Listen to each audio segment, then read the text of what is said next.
All right, guys, welcome back to the channel. I'm Calvin. Today's part 2 of my 2026 wolf hunt prep. Yesterday, I set up my wolf blind with all my gear. So if you're interested in seeing how that went, click the video in the 2026 wolf hunt playlist. Today, we're going to be setting up our bait. We're going to be putting up 2 cell cameras, and hopefully, if time permits, we'll get some camouflage up around that blind. We wanted to do it yesterday. We ran out of daylight. Right now, it's around 4 o'clock, so we're running out of daylight. I got to move a little quick tonight. I want to be out here bright and early, but the body's a little beat up from yesterday. If you don't know why, check out the last video and you'll know exactly what I mean. But today I'm going to be using a few deer carcasses. These are just roadkill and some hides from hunters over this year. It's pretty easy to bait wolves. You just create a big meat pile. Some people freeze their bait. I'm not really one for that. It's a lot of work. Plus, after all, this is my second season. So maybe if I had more deer, more access to scraps, that would work. But we'll see. The main thing for this is just to get scent out here. Whether it's meat, it could be butcher scraps, roadkill, you name it. The birds will love it. The small critters will love it. And it makes a big difference. So here we got a great big bag of goodies. This is actually from my buddy TJ. He shot a buck this fall. And he was kind enough to give me his hide with a whole bunch of scraps. The only challenge I'm gonna run into when using hides is from the sky, you won't really see it too much. So that could be a problem for the birds. But at the same time, I got some butcher scraps. It'll stand out red in the snow. These are just some deer legs from my buck.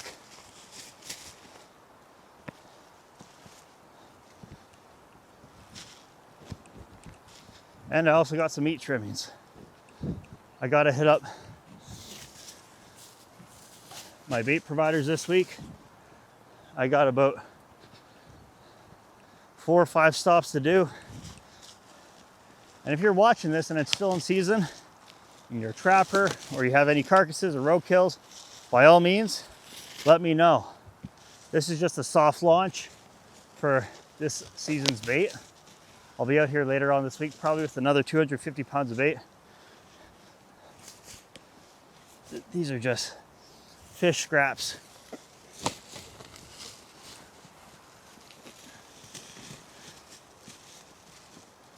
But this week, I'm pretty stoked to get this fired up.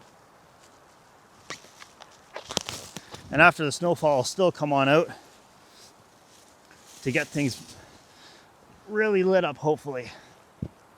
I wish I had more red, but I'm not too worried. I'm hunting a unique spot, so I got some rivers running around me. So based where this pile is gonna be, I got a river maybe about 200 meters behind the camera, and another one about 300 meters that way. So they intersect the bow, and the wolves are running those frozen lake systems, I could tell. So with any luck, they'll come on up here. I got a few game trails that are around here, I could tell already by my eyes. And I'm sure it's just a matter of time before the birds find this. It's a nice clear open area, but I still got some really good coverage in the nearby. So compared to hunting on a lake, those wolves really have to be comfortable and feeling safe to come on out in the wide open. It's pretty hard, and I'm hoping that this is gonna be a little bit more up their alley this year. I was still able to get a wolf last year, but still, anything to improve my hunt, I'm gonna do it. I got a lot of contours. I got some really thick bush back here, and I have a whack ton of moose. So I've seen a few moose already this year walking the roads. They're following my tracks. They're all over. So I'm hoping that by taking out some of these wolves, we'll improve the moose and deer population for next season. So this year I'm able to do 2 wolves here in this specific unit. I'm allowed 2 every additional year, obviously. But once I'm tagged out, I'm tagged out. There's some units in Ontario where we're able to have open seasons for coyotes, if I'm not mistaken. And then some farmers also have the ability to harvest or take care of the predator that's causing property damage to their farms, like killing their livestock, damaging their property, stuff like that. So it's happened. It's nothing completely new, but hey, these things happen, right? But so that's the bait. I'll be out here in probably another 2 days and lake that up. Right now, we're gonna get my tree camera. I'm thinking I could set up a post to put my camera on. It'll be a pee post too, so as a coyote or a wolf comes on in, he'll probably pee on it, hopefully. And they're gonna be running the Skidoo Trail too, hopefully. So I'll set up some cameras, probably one on the bait for sure. It's tricky with this type of stuff just because you get a lot of action through the eagles and through the crows, all that type of stuff. So sometimes, depending on your sensitivity of the camera, it can be a real curveball in your plan. But I'll probably set one up on the trail too to see if they're gonna be running it at night and hopefully pattern them. But let's get to the camera. All right, guys, I found my tree. I'm about maybe 20 yards from the bait pile. Great big white pine. It'll be sturdy, it'll provide some good coverage. I got my Milwaukee with me today to just sink a few screws for my case, for my camera.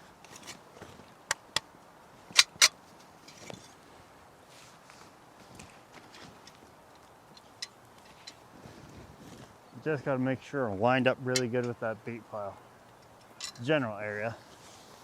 I struggle with tools and holding things. And you'll see me struggle because I can't feel my fingers in some cases. Come on.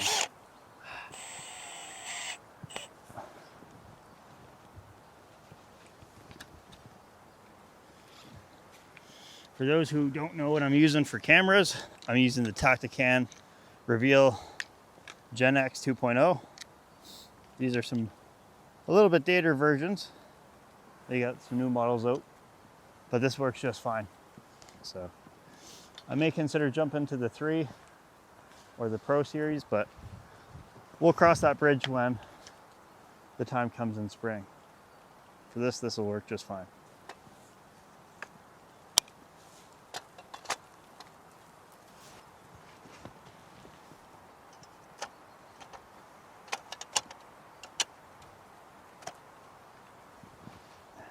All right, there's my camera.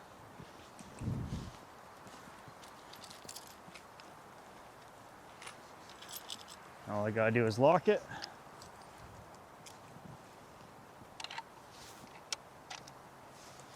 And there we are. All right, so the camera's set up. That's where the bait pile is. My blind is up on that hill. So not the furthest shot, maybe 70 yards, if that. But I got a lot of good coverage. You can see how thick the bush is back here. Got a lot of contours, really thick. White pine stand.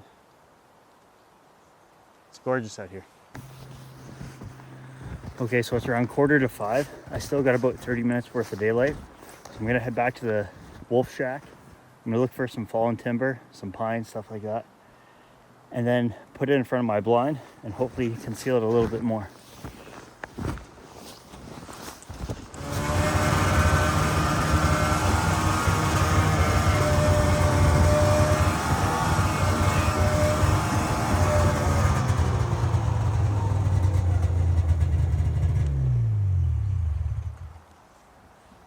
Okay, so it's not the furthest shot, like I said, but I still think it'll work.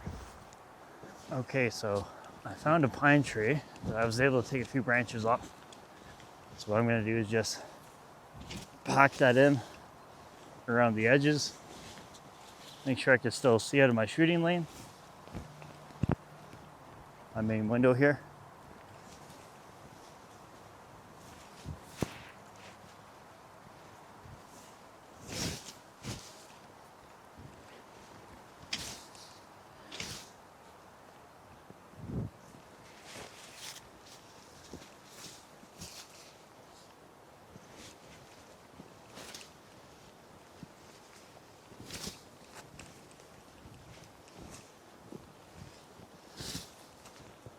Okay, that's it. I think that's pretty camoed in. We should be all right. I got a side window on the side of the shack so I can look towards the west. So my bait site is directly north of me. Here in Ontario and Canada, we get westerly winds, so they're blowing from the west to the east. And by accessing it through the south, hopefully that's gonna keep blowing my scent away from the bait pile from the south side.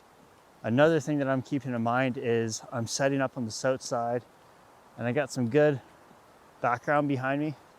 And so if there were to be a wolf in front of me, looking this way as I'm getting ready to take my shot, it's likely that he may have the sun in his face rather than me setting up on the north side or the west side of the bait pile.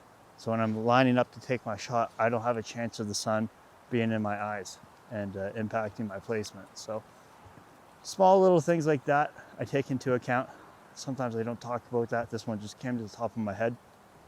But you can understand a lot of the prep work that goes into all this type of stuff to not just make it a very successful and fun hunt, but more so to make it a practical and ethical one, right? So when I hunt these animals, I just want to do one shot, that's it.